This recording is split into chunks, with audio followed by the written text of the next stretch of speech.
followers. Oh, then 1,000 sa Reels, 1,000 views sa Reels, okay na. Kahit hindi pa nga monetize, mayroon ng advertisement sa inyong mga videos.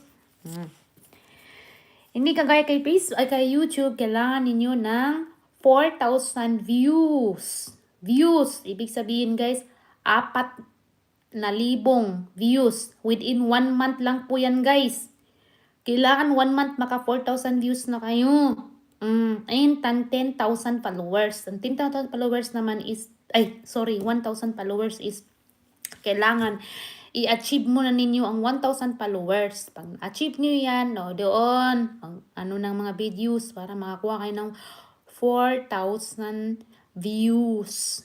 Within 1 month lang po yan guys. Pag 1 month na wala pa rin kayong 4,000 views, wala pa rin kayo, go back to zero na naman yan. So, ganun po kahirap sa YouTube. Pero maganda sila sumahod. Sila